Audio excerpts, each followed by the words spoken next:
Thank you everyone for joining us on this beautiful fall evening here in Bagnani Hall at Trail College, which is on the traditional lands of the Miccosukee Anishinaabe. My name's Mike Gapp. I'm Director of the Cultural Studies MA and PhD programs, and it's my great pleasure and honor to speak to you at the beginning of this year's Fekete lecture. So I have a few words to share with you about the history of this series. The John Fekete Distinguished Lecture Series was established in November 2011 by the Cultural Studies PhD program to honor Distinguished Research Professor John Fekete on his retirement from Trent University in 2012. The series was actually inaugurated in 2013, and last year's speaker unfortunately had to cancel for health reasons. This is therefore the 5th lecture in the series. The purpose of the John Fekete Distinguished Lecture Series is to support the research and pedagogic mandate of the Cultural Studies PhD program by promoting the encounter of Trent University students and faculty with distinguished visitors invited to the university. The public lectures and following academic seminars tomorrow morning with interested faculty and graduate students are focused around the guest's most recent and forthcoming publications that are recognized as influential and important in the field of interdisciplinary cultural inquiry.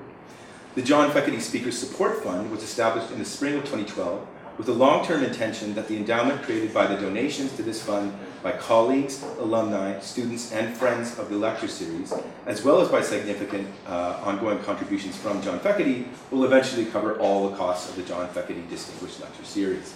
In the meantime, this year's lecture series is supported by, and sometimes these lists are longer, is supported by generous contributions from the Cultural Studies PhD, MA, and undergraduate programs, the Center for Theory, Culture, and Politics, the NIN Fund, the Media Studies Program, Trail College, the School of the Environment, and the John Fekete Speakers Support Fund.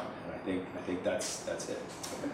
Everyone is cordially invited, by the way, to a reception in the Trent, which is just over that way. You'll follow people there if you don't know where it is after the talk, and this is funded by the college. And right now it's my great pleasure to introduce my wonderful colleague, Kelly Egan, who will introduce the speaker.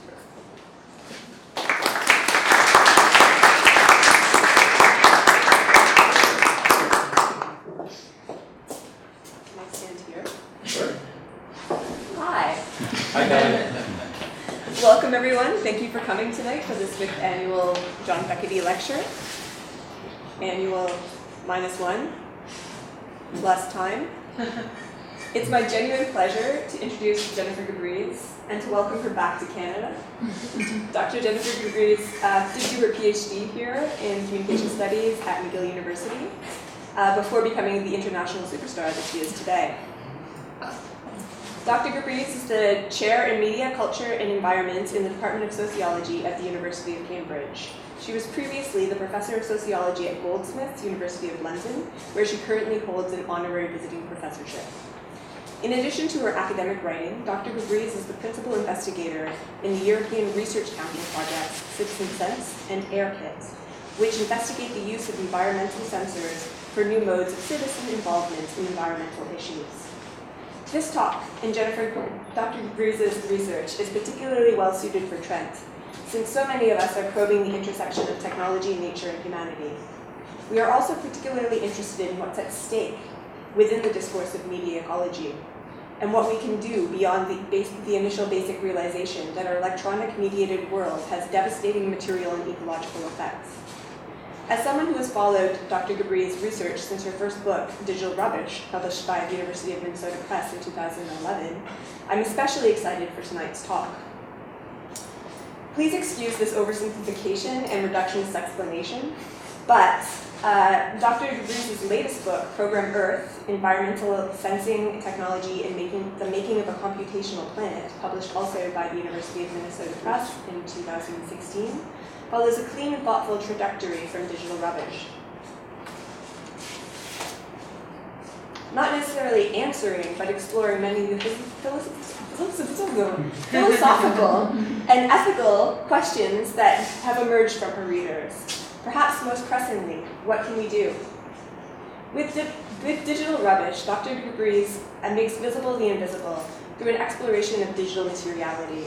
On one hand, the book looks at the physical materials that go into making our electronic technologies and their components. On the other, it relates this excavation to the infrastructure of their production cycle through historical materialism, the global political economy, and the ecological effects of neoliberalism. In doing so, Dr. Gabrys reveals the matter of infrastructure. After following the infrastructure of the object in digital rubbish, Dr. Gabrys turns her attention to the infrastructures created by new technologies. Her essay, The Rethingification of the Internet of Things, also published in 2016, highlights this move away from looking at the static, isolated technical objects to thinking about how connected and activated technologies incite new ways of thinking about ecologies in general. In rethinking this Internet of Things, Gabrys explores the politics of interconnectivity of things beyond people to the ecosystems that they, the network things, produce and constitute. Using the example of the Internet of Things, Gabrys suggests that these new ecosystems, and this is a quote, require us to attend not to one version of materiality, but to many, and to consider how things are never fully formed or fixed objects, but always go on, generating new effects that are never without consequence. End of quote. Considering technologies as actively producing new ecosystems allows us to reimagine materiality. And as she argues, and this is a quote again, with the Internet of Things, we are involved in the ongoing remaking of materials that will sediment into new futures. This brings us to her latest book, which is the topic of tonight's lecture, Program Earth and Environmental Sensing Technologies and the Making of Computational Earth. Can I just butcher your title? I'll try that again. Program Earth, Environmental Sensing Technology and the Making of a Computational Planet. In this work, Gabrys considers how sensors can facilitate citizen participation and create new techno-geographies that connect technology, nature, and people.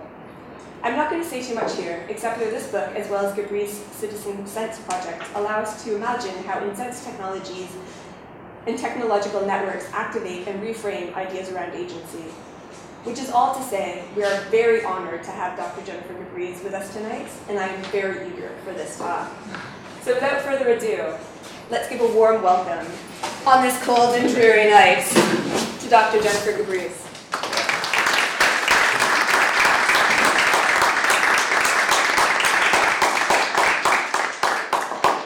Thanks for that exceedingly generous introduction, and I feel like I learned about my own work since I forgot what I even wrote in that digital rubbish book so long ago. And thanks to Victoria and Catherine and Liam and Mike and everyone, especially John, for being the reason why we're here. It's great to be back in Canada and to have a chance to visit Trent. I haven't been to Peterborough before. So it'll be interesting also to have the conversation afterwards, I think, because I've heard this is a kind of longer conversation, so it'd be nice to hear more from everyone who's here and about your own interests. Tonight what I'm going to do is I'm going to discuss a bit from Program Earth, so sort of the first half of the talk. I'll work through concepts that lay the ground then for how I'm approaching environmental sensors and environmental sensing technology. And then in the second half of the talk, what I'll do is unpick some of these ideas, perhaps in a more detailed way, by focusing in on the Citizen Sense project. You can see an example of some of the sensors we've made here on the title slide, and I'll say a bit more about those as I go on in the second half of the talk. But I think it's nice to have a chance to talk about this work here, since from what I understand, you're also working both in quite rigorous theoretical ways and with this practice-based research as well. So it'd be nice to have a chance to talk about that. Oh, wrong keyboard. So there's Program Earth there. So with Program Earth, I address the programmability of the planet. And as John was mentioning earlier, he likes the fact that it starts with McLuhan. In fact, that concept in a way is informed by McLuhan's discussion of how when Sputnik was launched, ecology was born and the planet became programmable. And I was always quite fascinated by this. So just throwaway comment from McLuhan, he has loads of these. And I use that as a way to think about sensors and how they are reprogramming the planet, so coming down to Earth from Sputnik, and thinking about how environments are increasingly becoming sensorized. So here's a kind of array of different kinds of sensors. And the kind of key concept that I develop is the notion of the becoming environmental of computation, which I'll say a bit more about. But as you heard, I'm also interested in this other idea of how environments become computational in the sorts of material effects of silicon, glass, minerals, plastics, server farms, and landfills. So I attend to the extended effects of computational processes and how they influence environments. But I also look at how sensors make environments, as well as make forms of citizen engagement and notions of what sustainability and citizenship might be. So in Program Earth, I do that by looking at 3 key areas: wild sensing, pollution sensing, and urban sensing, to look at how environmental processes and politics unfold, and how we might consider the technicity of environmental sensors. So that's a concept informed by Gabrys, which I'll say a bit more about in a second. But the most usual reference for discussing the distributed and networked possibilities of sensors comes in the form of ubiquitous computing from Mark Weiser's 1991 text, The Computer in the 21st Century. And you might be familiar with his work. He was a researcher at Xerox PARC in Silicon Valley and is well known as a kind of early thinker about ubiquitous computing. And he makes the case that computing and sensors, which would facilitate these computational operations, should be distributed in and through environments. And he was identified how computers were already present in light switches, thermostats, stereos, and ovens, which he suggested helped activate the world, is his phrase. And he suggested that technologies might allow computing to disappear into the fabric of everyday life. So rather than the well-known trope of, for instance, making the invisible visible, here Weiser was suggesting that further invisibility would be an interesting computational project, where computation is not an object or a project of cognition and awareness, but rather is something that is integrated into environments and experience, so becomes a kind of automated surround in that sense. So Weiser stressed that ubiquitous computing was not simply a project of populating far-flung places with computers, and that computers were not, this wasn't necessarily about taking computers to the jungle or the airport, since this would still keep computers within a box-like quality of computing.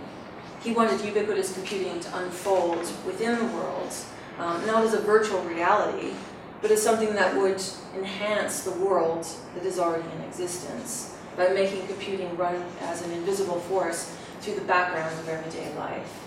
And this was meant to take place through networked and computationally enabled sensors.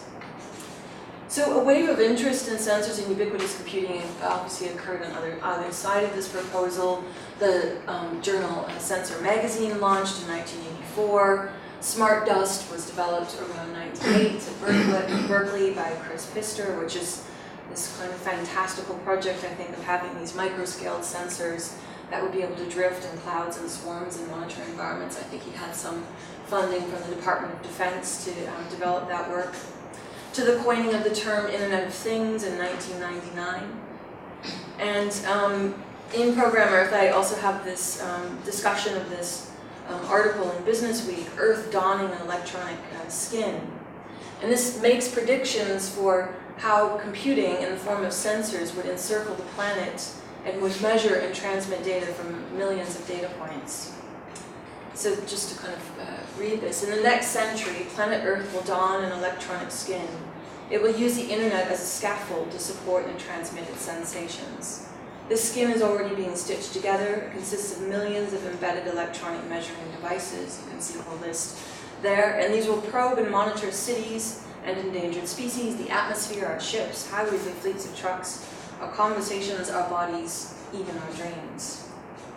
So this article presents a much different vision for a programmable Earth, comprised of the implementation even of trillions of such telemetric systems, each with a microprocessor brain and radio.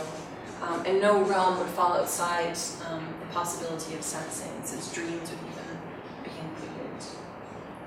So this is a kind of vision for a planetary brain, a whole ecology, even a huge digital creature that would help human beings not harm them, and that would allow scientists to better understand planetary processes.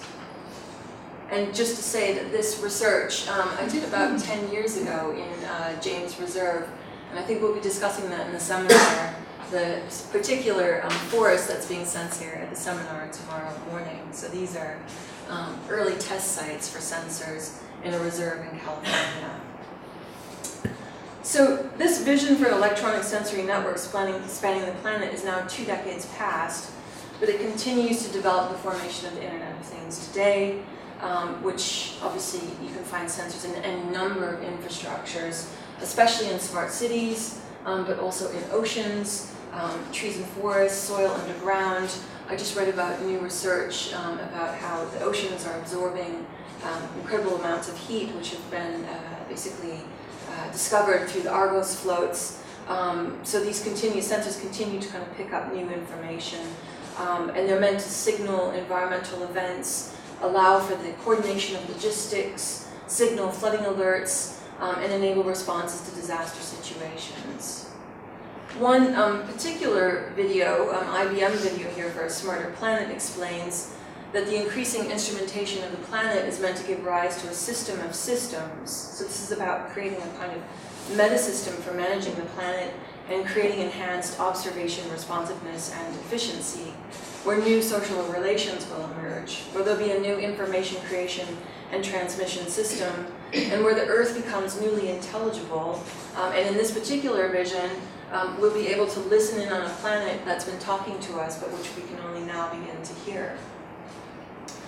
So we can think about this drive to instrument the planet, to make the Earth programmable, not simply from outer space, as in the case of Sputnik, but from within the contours of earthly space, as a situation where there are now many more things connected to the internet than there are people, in fact.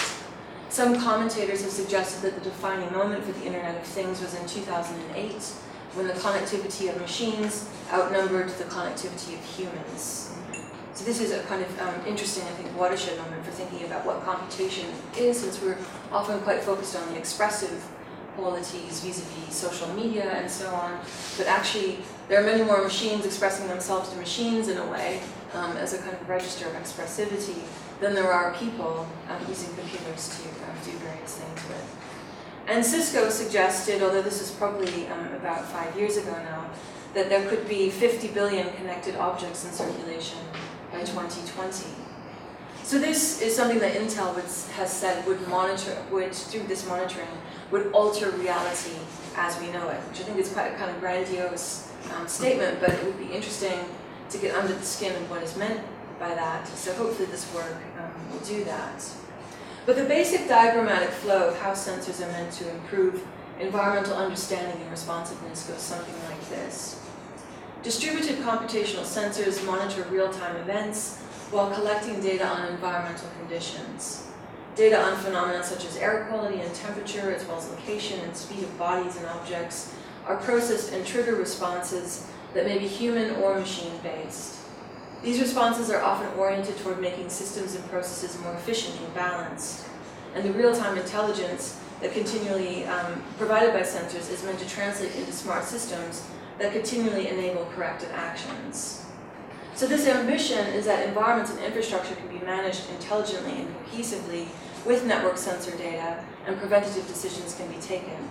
Major events can be reported, and intelligent and immediate environmental management is meant to occur. So sensors are quite interesting, almost promissory devices, we could say, since they're meant to do so much to allow us to have environments that are in balance and that allow us to deal with even major events like climate change, for instance. And this all happens through the kind of passing of voltage signals through digital circuits to output into a series of zeros and ones to form readable measurements and data. But I think by sensing environmental conditions as well as detecting changes in environmental patterns, sensors are creating a set of conditions that also raise questions about how we're wiring up our environments and what this sensor actuator logic for these technologies means for how we program environments, and also how we program the sorts of citizens and collectives that might concretize through these processes. So this is what I do in program work. I set out these kind of questions and I examine them in more detail to think about the distinct environments, exchanges, and individuals that take hold through these sensorized projects. So I'm just going to say a bit more about what I mean by environments when I use that phrase, that term, in Program Earth, and how that then informs the way I'm thinking about citizen sensing.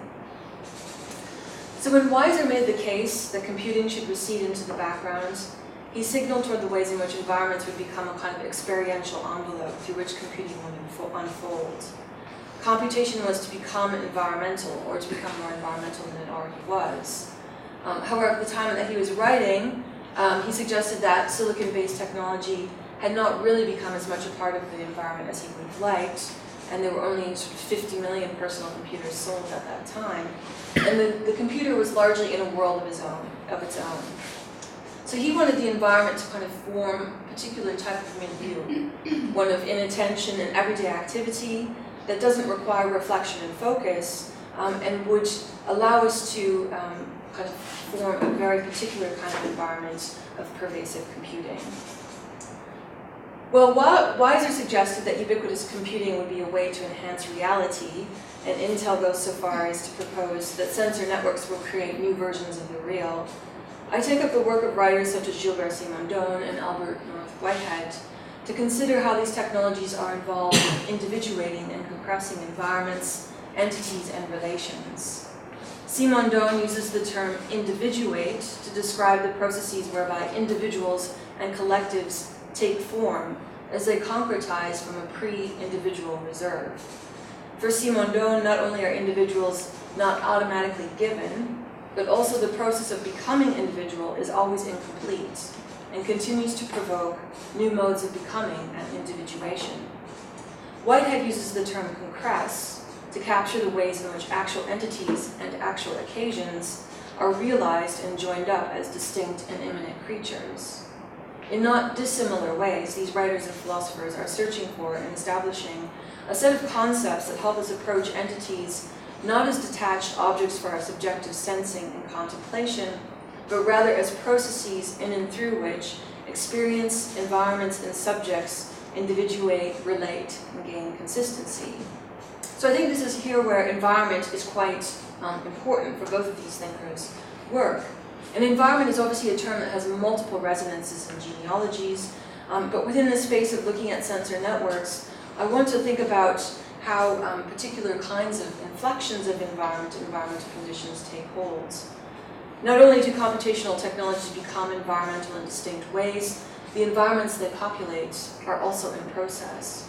So the becoming environmental of computation then signals that environments are not fixed backdrops for the implementation of sensor devices. Rather, they're becoming along with the implementation of these technologies. Environment is not a ground or fundamental condition against which sensor technologies form, but rather develops with and through sensor technologies as they take hold and compress in these contexts. Distinct environmental conditions settle and sediment along with these technologies as they gain a foothold.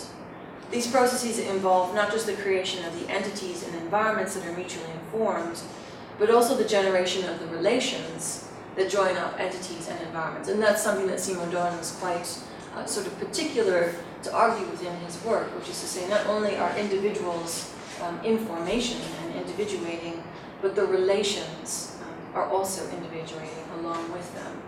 So this is not about kind of preformed building blocks being joined up with preformed categories of relation, but is looking at them in a more perceptual way.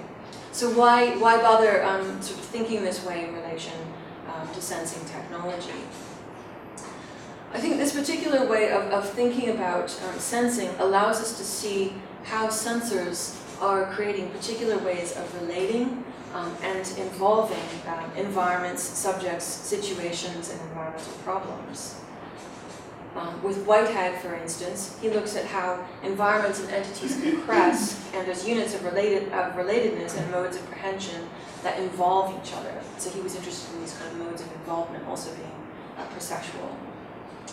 So this isn't about just adding together subjects and objects into an assemblage, for instance, but rather articulates the very processes by which entities are parsed and are able to conjoin or not and persist in environments. So this is a way of saying that how individuals and collectives are individuated gives rise not just to individuals and environments in which they form, but also the relations and the potential especially the collective potential expressed through these entities. If you're kind of individuating individuals, you're also kind of forming how they relate to worlds and to the formation of collectives. So sensors in this sense might be understood not as a kind of sensing of a passive matter out there, but rather environments and sensors are involved in these co-constitutive processes. They kind of articulate how particular modes of sensation endure, how values are expressed, particularly in the kind of values of technology, and how we might bypass an automatic understanding of sensors as merely detecting preformed environmental data, as though there is a world of substantialist phenomena to be processed by a cognizing device. So in this way, I'm interested in thinking about how environmental relations emerge, take hold, and are programmed with and through these technologies, since I also think this has consequences for how we think about environmental citizens and citizenship, and has consequences in that respect for how we might think about practice in relation to these technologies, how we work through and bring sensors to sense environments. So I want to shift from that kind of perhaps more theoretical overview sliced out of program Earth and sort of the key concepts laid out there, to start to shift into how this work also has relevance for thinking about citizen sensing citizens, and then to show you, perhaps in the kind of latter part of the talk, a case study from Citizen Sense, which is based in London. So while sensors are a kind of key tool within ubiquitous computing that make possible the distribution of computational logics beyond a screen and interface to spatial and environmental applications, and they've become embedded in infrastructures of all sorts, they've also migrated to participatory applications such as citizen sensing, where users of smartphones and network devices are able to engage with DIY modes of environmental observation and data collection. So beyond monitoring ecological processes, as you saw those earlier slides of the James Reserve, with the ecological science installations, or that was a kind of collaboration also with computer scientists, sensors have become key apparatuses within citizen sensing projects for monitoring air quality, radiation concentrations, noise levels, and more. And here you can see an example from a smart cities project out of MIT in 2008, which sketches out kind of diagram of how sensors would be an infrastructure, but also citizens would be enabled. When they find out air pollution levels, they'd then be able to take that data somehow magically report it to policymakers, and the air would be somehow cleaned up. So it's quite an interesting kind of imaginary of how sensors would enable better environmental practices and more efficient environmental politics. And I couldn't help be sort of captivated by what the role of technology in facilitating this sort of more efficient politic would be, and how that might work if you were to try to put it into practice. So I think citizen sense is informed by these early imaginaries of citizen sensing. So how did these technologies move from more computational and scientific uses to more everyday applications? I mean, it did in part move through human-computer interaction, HCI, which is a kind of soft computer science, as some people refer to it. But it also moved through new applications within DIY and maker spaces and media study spaces, where citizen practices were being used much more to use these technologies, and art spaces, I should say. In the mid-2000s, there were groups such as Area Immediate Reading by Preemptive Media, if you're familiar with that group, who were using sensors in 2005, and Beatriz da Costa's Pigeon blog, for instance. So the citizen engagements start to lift from the page and turn into practice-based projects with the Citizen Sense project. So I mapped this trajectory of how environments become computational and informational, but also how it leads to certain kinds of citizen-focused undertakings, how it becomes bundled into particular ideas of the smart city, of what it means to be sustainable, of what it means to be a good environmental citizen, and how these are really kind of entangled also, not just with the making of environments, but with the making of citizens. So from citizen science to participatory sensing, crowdsourcing, civic science, street science, and so on, there are a whole number of these sorts of projects. And here's an early workshop that I went to as part of an extreme citizen science event in London, you can see on the far right, where we were making these quite cobbled together sensor installations with smoke alarm, carbon monoxide sensors. And you can see it's quite a rickety thing, but it was quite a feat to get that set up, not least of which because it's really hard to get internet access within universities. But there are all number of different kits that you can use to test out these things. And I'm writing a new book called How to Do Things with Sensors. Well, it's a small Forerunners pamphlet that will be talking about that particular aspect of those experiences. But I work with the term citizen sensing in order to draw explicit attention, rather than citizen science, for instance, in order to draw explicit attention to the ways in which these sensors are a key part of the monitoring practices. And citizen sensing is obviously used to describe a whole number of practices for monitoring environments, but they are often working with, I would say, sensors and low-cost electronic devices such as Arduino, Raspberry Pi, and various online platforms, and working in various ways to distribute sensing capabilities in environments. And while these are often closely related to citizen science studies, this use of environmental monitoring technologies, I think, is distinct from, for instance, doing a backyard bird survey, where individuals might be tracking biodiversity and so on in the usual citizen science study. Here, sensors are raising a whole set of other questions about how to get the devices up and running, how to make sure that the data that they're producing is in some way legible, might be piping to a platform or reading on an LED, and then how to analyze that data. So that's something I'll talk about in a minute. So these might seem to be more thorough practices of environmental monitoring and observation, and they often allow for real-time data and different ways of understanding environmental processes. Of course, one of the key reasons why people who are quite invested in these technologies suggest that they're effective is that governments have failed to properly account for pollution in environments. You see that especially with the SafeCast project, if you're familiar with this radiation sensing project in response to Fukushima, and that the government data can't be trusted and/or it's not being released at the times when it's needed.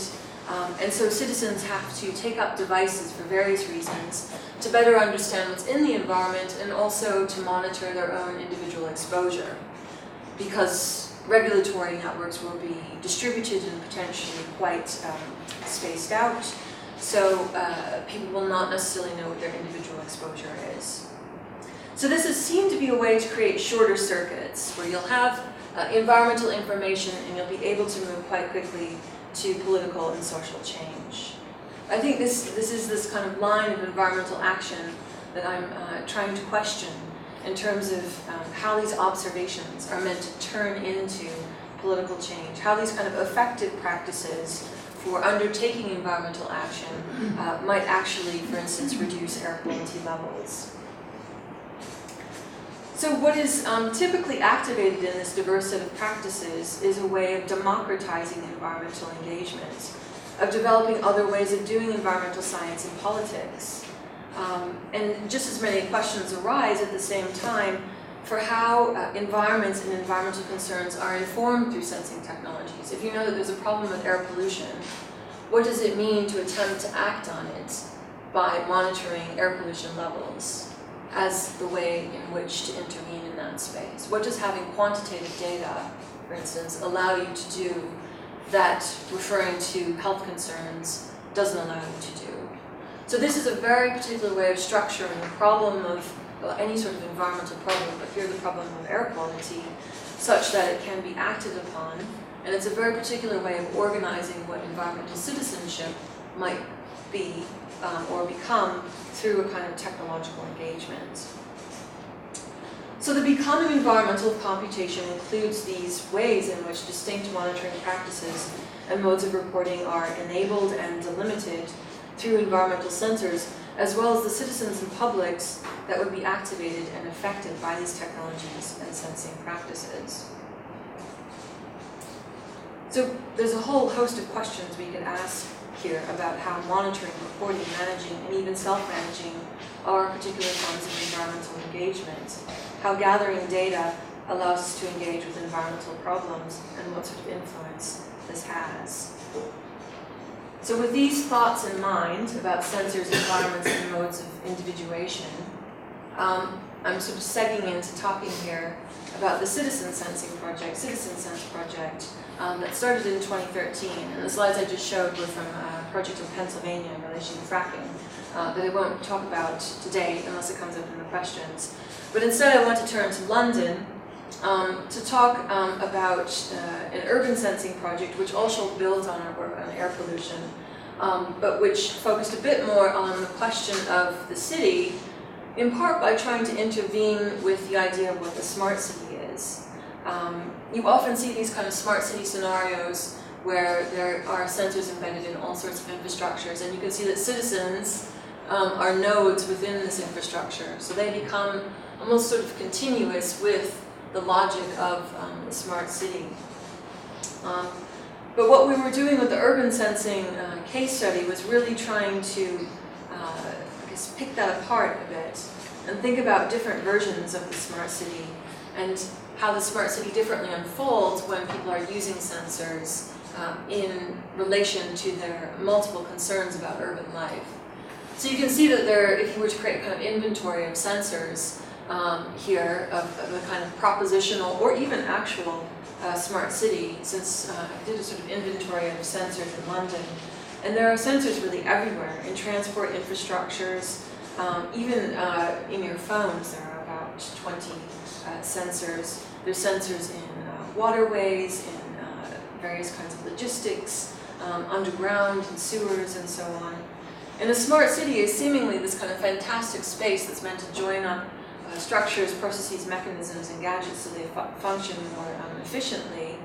But there's a different kind of smart city that I think emerges. Perhaps it wouldn't even be called a smart city when sensors are deployed in different kinds of contexts that don't look quite like this. So this is a very particular imaginary of digital participation, where individual users are empowered to become part of a kind of smart city, where they're doing it themselves, they're kind of communicating with infrastructure, and they're making cities more productive. But I think here we might ask the question that Isabel Stengers often poses in relation to the idiot. What are we busy doing in this version of urban life? And how might we characterize sensors otherwise, rather than as a ceaseless unfolding of productive and often economically aligned individual activity? So when we set about doing work with sensors, the project had multiple phases. One of them was to work with off-the-shelf and DIY sensors to get a sense of how they operate and to try to put them to work and see what we might do with the data. So here you can see, really in the early days, we ordered an air quality egg, which I don't know if many people are familiar with this technology, but it was formed out of DIY hacker events and spaces in New York, Amsterdam, London. So I was at a prototyping event for this in London, and then it turned into a product which you could buy from Wicked Device in Ithaca, New York. And it was 2 eggs, one of which was a base station with communications, the other which was the kind of sensor station, and they talked to each other, and if you were able to set it up, they would flash these colors. But the flashing didn't even necessarily have very much to do with what was in the air. So they were, I would say, more oriented towards creating a product than they were actually learning anything about the air, despite on the package it said that it would solve the problem of air quality. So we quickly learned that these were very tricky devices to work with, although now there's a much more stabilized air quality egg. I haven't tried the new version, but this is basically defunct, the old version. Speaking of electronic waste, my office very quickly became a mass electronic waste site, which is, shuffled all that material up to Cambridge, and now it's just sitting in piles. But I think from this then we began to think about other approaches to sensors and urban sensing beyond the smart city and beyond these kind of visions of IoT. And so we did that in our second study through working where Goldsmiths was at the time that I was based at Goldsmiths in southeast London. And here you can see, looking out, we were in Warmington Tower, which has 12 stories, so looking out from the balcony of Warmington Tower here, sort of toward New Cross, and there toward Deptford, and Canary Wharf is in the background. So we wanted to understand this as a site where there were air pollution concerns, but it was also a site of ongoing development. The smart city was being built, perhaps it already existed. We did a map of existing sensors, many of which were operated by Lewisham Council and other entities, so the small colored dots were sensors that were already in operation. So would this already constitute a smart city? Was it still in development? And the sort of fuzzy blue circles were where we ended up putting our sensors, the dust box. So this was a site that was on a site of ongoing redevelopment, and it had been for many years. It was a former site of industry and dockyards. It had a naval shipyard, and it had undergone successive waves of regeneration, which meant there were also really strong kind of community groups often trying to shape the city as it was being redeveloped. And we can think about the smart city really as a development scheme on a certain level. So communities continually trying to contribute to, respond to, and contest these processes of urban development. So here already sensors are shifting into much different form when we think about how cities are being made and how development occurs. And London, as you might know, is a site of like rampant development. And the urban fabric is being reworked, gentrified, and in some cases smartified in relation to development schemes and master plans, as well as public-private initiatives. So this, I would say, is more the smart city as it's being built and remade. And in London, this takes the shape of housing and more housing, with multiple developments just in this one site alone, 5 developments in Creekside, which is on the eastern edge of our monitoring area. And with this construction, of course, people were quite concerned about the air quality and what was sort of going on in the environment. So this was also not a kind of depoliticized approach to air quality monitoring. Instead, it was very much trying to contest and argue for the right to shape the city through the use of sensors, which was starting to emerge. So this is the kind of question of how this new development, the smart and the smartened up city, created problems for residents, particularly in relation to housing and the right to the city. And community groups and organizations responding to this development by trying to preserve and protect community spaces, such as this old Tide Mill Wildlife Garden, which is slated for development for luxury housing and has now been occupied by residents, people climbing trees. And I think there's, last I saw on Twitter, a kind of police force out there. And also trying to create their own alternative neighborhood plans. So you think about the Labellium scenario and the kind of vision for the city that had. People were actually here in a different way, in a different vision to those master plans, creating their own ideas of what should be on that site, how that garden could be preserved. And also how they might draw on local histories of activism and community action that might be effective in creating spaces within previous waves of regeneration and development.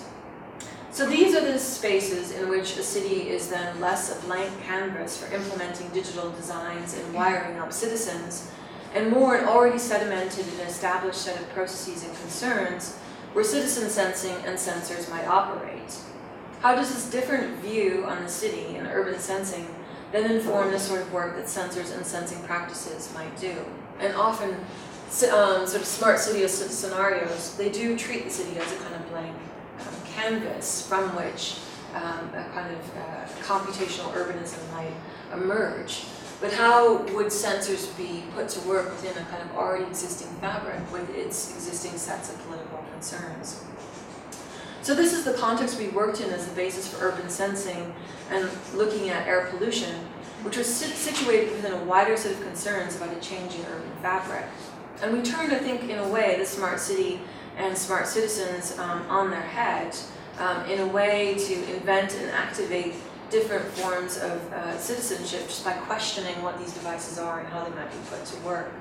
How pollution data was not necessarily a direct line to governance and regulators, but it might be an irritant within political processes where it allowed different concerns about the changing urban fabric to come into the fore, for instance, construction and traffic and so on. So sensors become entangled in these complex sets of problems that are encountered by residents here in Southeast London.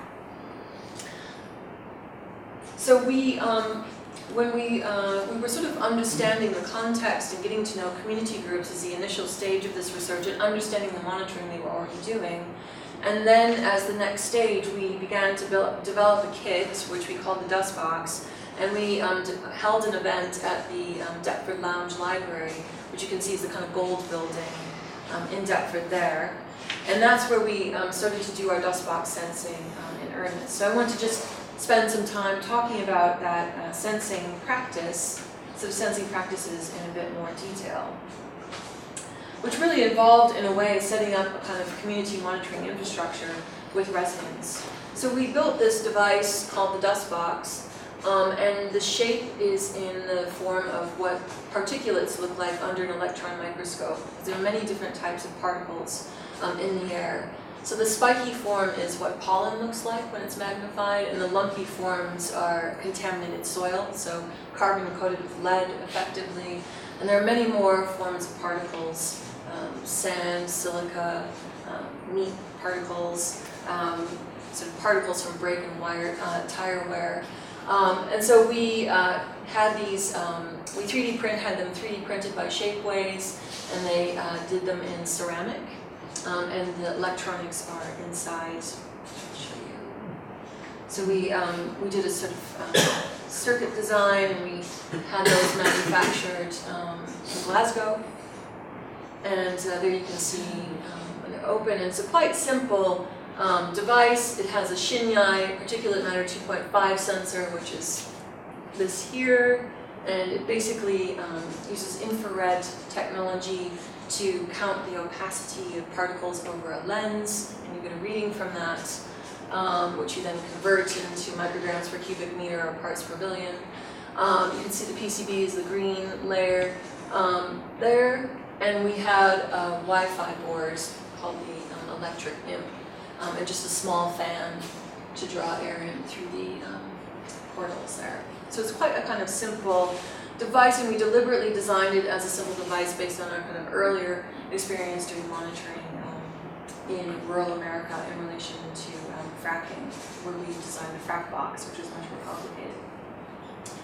So London, as you might know, does have an air quality problem. It regularly exceeds the World Health Organization standards, and it's seen to be basically a crisis for the country, and the Royal College of Physicians has noted that there are 40,000 deaths linked per year to air quality issues, with around 8,000 to 10,000 of those in London alone. So it is a considerable issue, and that's just deaths. Of course, people have all number of health problems as well in relation to air quality, which they live with. So the device is very much operating within this charged landscape of urban development, health concerns, and more. And we were interested to understand how a sensing device such as the Dust Box might generate a possibly different set of engagements where there is a clear air pollution problem, but it's also not coming from a single source. So how does air pollution become entangled with all these multiple urban problems? And what kind of work does the Dust Box do in these settings? So one of the steps that we did was to calibrate the Dust Box with the Marylebone Urban Atmospheric Observatory. So we worked with an atmospheric scientist from King's, and they have responsibility for the environmental research, through the environmental research group, through the London Air Quality Network. You can tell that it's probably about midnight for me, as my words are slipping sideways. But here you can see at the Marylebone Observatory, we're getting set up for calibration. So we did that over the course of several weeks, got our R-squared value, which we applied to our software. And then we held a workshop and walk with residents where we identified where people wanted to monitor and introduced them to the devices and talked about the general issues that they thought were kind of key things to consider in the area. And then we also distributed these dustbox logbooks as part of the kits, where people would have a chance to record observations that might not fit within a kind of numerical way of understanding pollution. So trying to bring together the numerical and the, let's say, qualitative, for lack of a better word. Also, as part of that workshop, we did a walk where we walked around sites that had been mapped, looked at construction underway, existing monitoring infrastructure and what that was set up in relation to.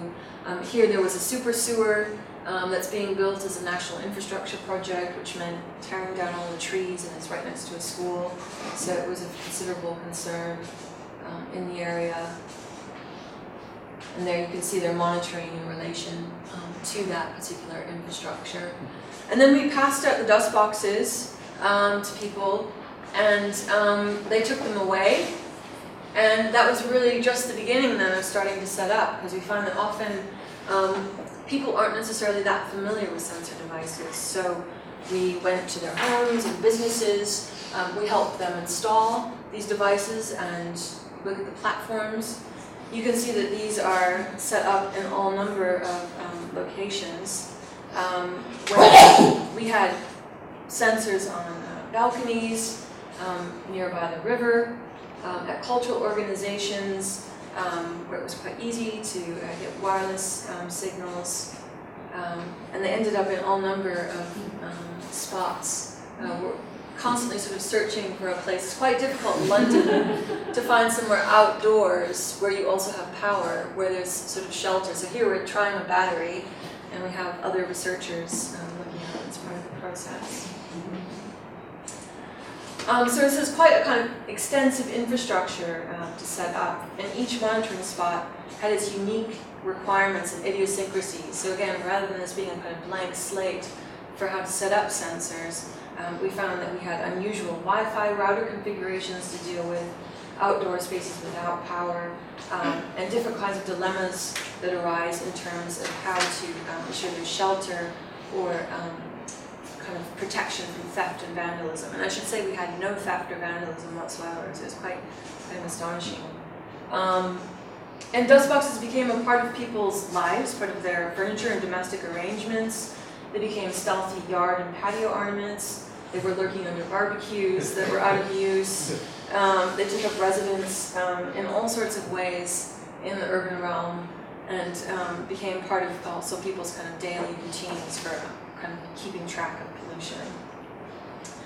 So this is, quite a kind of extensive effort to set up this monitoring infrastructure, but then at the same time is a kind of question of what do you do with this data. And we had set up a prior monitoring, with the prior monitoring infrastructure in Pennsylvania, we had set up an AirSift tool, which is using open source software from atmospheric science, which we adapt to be able to do your own DIY data analysis effectively. So you can see we have the map embedded there, and then farther down is the tool.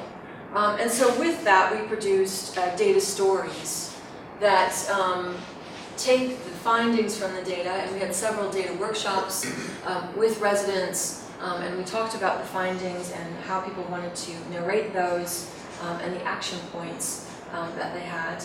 And we found sort of key findings from the sensor infrastructure, which is that traffic intersections, as you might imagine, have significantly higher pollution levels, often in some cases 6 to 8 times the World Health Organization levels, which can be made much worse by construction activities, so it has a kind of compounding effect.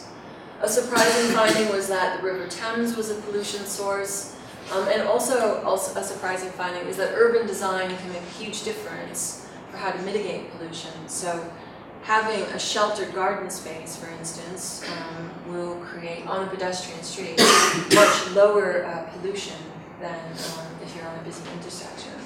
So I'll just show you quickly what those data stories look like, so you get a sense of how we worked with people to put those together. So this particular area, Peeps, is near the river, And you can see the two dust boxes we had, 107, 234, because we had to swap that one out, and 145. And there's a large construction site here, which is Convoy's Wharf, used to be the naval shipyards, was eventually bought by News of the World, Rupert Murdoch, and then sold to a Hong Kong developer, Hutchison Whampoa, which is turning it into a huge new development with 40-story luxury towers. But it's quite an active site. You can see there's an incinerator there, a waste management yard, and a whole number of other activities going on. So we expected to see perhaps pollution signals from those areas there. Oops. And we were seeing elevated levels of pollution. The World Health Organization standard for 24 hours is 25 micrograms per cubic meter, so you see it running to 150 or more. So we're seeing pollution patterns in this particular site, and this is using the AirSift tool. We're also able to look at a day of week and time of day when pollution is occurring with that tool. And through scraping, using an API to bring in wind and weather data, we were also able then to do source attribution and see where the pollution might be coming from. So you can see with both of these dust boxes in the Peeps area, we're picking up a signal from the east, and these circles will show wind speed and the relative distance from which the pollution is likely coming from, so farther away and closer to the monitoring site. And with each location, we had a somewhat distant, not too distant pollution source, but we did clearly have pollution at the source, because it's double the World Health Organization standard there. So we wanted to investigate that further. We compared it to a regional monitor, and we found that it was still higher than the background levels in London that might be coming from Europe, for instance. And so if you just look at that there and go back quickly, you can see what's to the east. It's the river and potentially the Convoy's Wharf site. So we wanted to rule out the possibility of wind-blown dust, and we used scatter plots to do that, to show it wasn't happening during dry or windy conditions. So we were able to basically, using those citizen data sets, to show that it is, in this particular location, most likely these vessels that are burning very dirty diesel on the River Thames. And we used a similar process in the data stories for the other sites to show that traffic was creating high pollution levels and construction and so on. So we were, in a way, really inhabiting the kind of capabilities of these sensors, but having seen how citizens use them to articulate their very particular concerns about the urban environment, and that happened especially through the way that they drafted the actions that they wanted to take in relation to the findings. So we had a workshop with them to look at their key concerns, and those broke down into traffic and transport, construction and development, green infrastructure, and air quality monitoring. And there's a whole set of action points that they have proposed that we put together in these data stories. So it was quite interesting then to see how this was received. When we launched the data stories, it was picked up by the London press, and also the local MP took the findings to Parliament and asked for there to be a debate on this matter. So the citizen data was really sort of circulating in a number of spaces, but perhaps not in the way that smart cities imaginaries might put forward.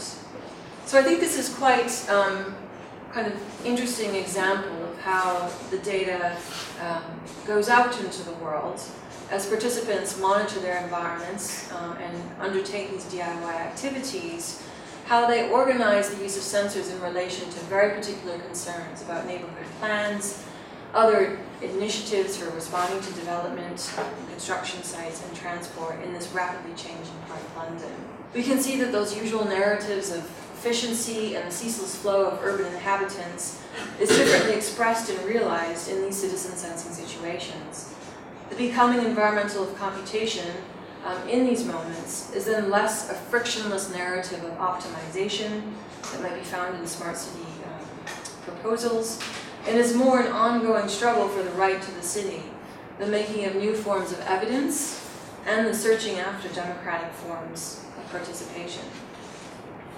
So I'd just like to thank everyone who contributed to the project, the residents of South East London, all of the researchers, the consultants who were really key to making the project work. As you can see, it requires quite a lot of different skill sets, as it were, and also thank the ERC and Cambridge and Goldsmiths for our advice. Thanks very much.